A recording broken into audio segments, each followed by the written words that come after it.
Assalamualaikum warahmatullahi wabarakatuh. Berjumpa lagi dengan channel Dinde Lucky Plant ya, channelnya pecinta tanaman hias. Apa kabar teman-temanku semua? Semoga hari ini teman-teman dalam keadaan baik dan sehat walafiat ya teman-teman. Ya teman-teman,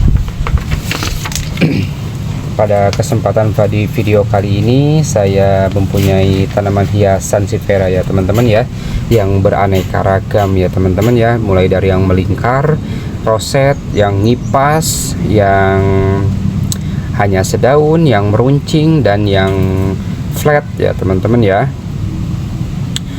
Dari sekian banyak video dari awal hingga saat ini ya, mungkin teman-teman ya, saya itu sudah mengenalkan bagaimana cara memperbanyak tanaman sansevieria, nama-nama sansevieria beberapa jenis ya teman-teman ya. Terus lagi bagaimana cara mendapatkan anakan yang roset, bagaimana cara memisahkan anakan, menyiram, sementara belum mengenalkan apa itu sansevieria ya teman-teman ya. Maaf banget teman-teman ya, saya walaupun dibilang telat ya telat, tapi nggak apa-apa ya. Untuk kali ini saya akan mengenalkan apa itu sansevieria ya. Mungkin teman-teman di sini ada yang benar-benar baru di tanaman hias, benar-benar penghobi baru di sansevieria, benar-benar baru terjun di sansevieria ya. Di sini saya akan mohon izin kepada para suhu, para senior ya, yang udah lama di sansevieria ya. Di sini saya akan sharing ya, bukan saya mengajari, bukan saya menggurui, tapi saya akan sharing tentang pengenalan sansevieria ini ya teman-teman ya. Saya khususkan kepada penghobi baru ya, kepada pecinta sanselover yang baru ya teman-teman ya. Di sini sansevieria ini kita kenal dengan tanaman lidah mertua ya teman-teman ya. Kita ini di rumah, di lapangan ya teman-teman ya, sansevieria ini sering kita kenal dengan tanaman lidah mertua ya. Sansevieria ini adalah tanaman berbunga ya teman-teman ya, aslinya berbunga ini ya, dan aslinya ini dari Afrika ya teman-teman ya, yang sama-sama iklim tropis dengan Indonesia ya teman-teman ya. Ini banyak dijumpai di Afrika ya teman-teman ya, karena habitat aslinya memang dari Afrika ya teman-teman, si sansevieria ini ya. Dan ini bisa berbunga ya teman-teman ya. Dan selain itu sansevieria ini mempunyai manfaat ya teman-teman ya. Manfaatnya apa? Untuk membersihkan udara ya teman-teman ya, menyerap bahan-bahan beracun seperti karbon dioksida, benzena, dan lain-lain ya teman-teman ya. Untuk membersihkan udara, terus lagi sebagai ini apa, penyerap polusi ya teman-teman. Si sansevieria ini sangat bagus kita taruh di dalam ruangan indoor, karena dia dapat menyerap racun-racun dari asap rokok ya teman-teman ya, yang dikeluarkan oleh asap rokok teman-teman ya. Jika teman-teman ada yang merokok ya di dalam ruangan, boleh sansevieria ini taruh di dalam ruangan, karena si sansevieria ini bisa menyerap racun dari rokok tersebut ya teman-teman ya. Membersihkan udara, menyerap racun, menyerap polusi teman-teman ya. Dan sudah dibuktikan, karena bukan hanya dari cerita saja ya dapat menyerap racun ini, karena ini udah dibuktikan oleh Badan Intelijen NASA ya, yang bekerja sama dengan ALKA, telah menemukan bukti-bukti bahwa tanaman sansevieria ini mampu mengurangi polusi udara ya teman-teman ya. Sudah dibuktikan, bukan cuman omon-omon ya teman-teman ya. Ya seperti itu, udah terbukti dan teruji ya teman-teman ya, si sansevieria ini mampu menyerap polusi udara ya teman-teman.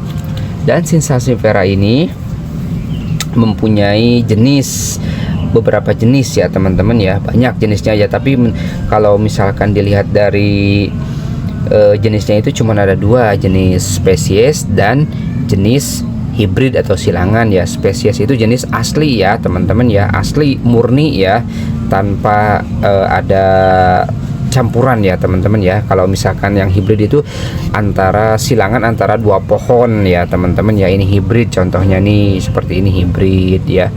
Hibrid itu silangan antara dua pohon. Disilangnya kayak gimana? hilangnya itu contohnya ini berbunga nih teman-teman ya. Misalkan yang ini berbunga, yang ini berbunga. Nah, ntar bunganya itu dikawinin, putik dan benang sarinya itu ditempelin ya. Ada yang dibantu dengan manusia ya teman-teman ya. Kebanyakan sih dibantu ya teman-teman ya, dibantu manual gitu, tempelin seperti itu ya teman-teman ya. Itu aja jenis spesies dan jenis hibrid untuk Sansevieria ini. Dan Sansevieria ini mudah sekali perawatannya ya teman-teman ya, sangat mudah perawatannya. Cukup kita kasih ini aja ya, media tanam yang bagus ya, yang mengandung pupuk, dan kita siram 3 hari sekali atau 2 hari sekali sesuai dengan kondisi di tempat masing-masing ya teman-teman ya. Los nggak ini ya, nggak susah lah si Sansevieria ini ya. Selain mudah perawatan, si Sanse ini juga mempunyai fungsi estetika yang bagus ya teman-teman ya, karena bentuknya beraneka ragam. Bentuk daunnya tuh ada yang flat seperti ini, tuh daunnya flat ya seperti ini. Ada yang runcing juga seperti ini ya teman-teman ya, runcing dan sangat runcing banget. Tepinya ini mempunyai list warna putih ya, cakep banget seperti ini. Ada juga yang kayak jari-jari tangan seperti ini teman-teman ya. Nih, ini seperti ini ya, bagus sekali teman-teman ya. Ada yang roset juga teman-teman ya, kita deketin seperti ini. Ada yang panjang-panjang kecil daunnya, ada yang kayak centong juga seperti ini teman-teman ya. Ada yang ngipas dan meliuk-liuk seperti ini ya. Ada ya juga yang roset seperti ini teman-teman ya. Nah, ini karena si Sansevieria ini banyak ininya bentuknya ya, dan bermacam-macam seperti itu, maka si Sansevieria ini sering beradu kontes ya teman-teman ya, beradu cantik di meja kontes ya teman-teman ya. Maka dari itu si Sansevieria juga karena bentuknya yang unik dan beragam menjadi bernilai bisnis ya teman-teman ya. Selain bagus, unik, dan juga ini bernilai bisnis, bahkan banyak orang-orang yang mata pencahariannya dari Sansevieria ini ya teman-teman ya. Tidak sedikit ya sekarang petani-petani Sansevieria yang bermunculan yang baru-baru ya teman-teman ya, banyak ya seperti itu ya teman-teman ya. Jadi kesimpulannya, Sansevieria ini adalah merupakan tanaman asli dari Afrika ya teman-teman ya, yang sama-sama mempunyai iklim tropis seperti Indonesia. Yang kedua ini, Sansevieria mempunyai manfaat atau keistimewaan dapat menyerap bahan beracun, membersihkan udara, dan dapat menyerap bau di area kita juga ya teman-teman ya. Terus selain itu juga Sansevieria mudah perawatannya dan bernilai bisnis ya teman-teman ya. Ya teman-teman, untuk pemahaman atau pengenalan Sansevieria mungkin saya cukupkan sampai di sini saja ya teman-teman ya. Jika banyak kesalahan dan kekurangan dalam penyampaian, mohon dimaafkan ya teman-teman ya. Saya ucapkan terima kasih dan wassalamualaikum warahmatullahi wabarakatuh.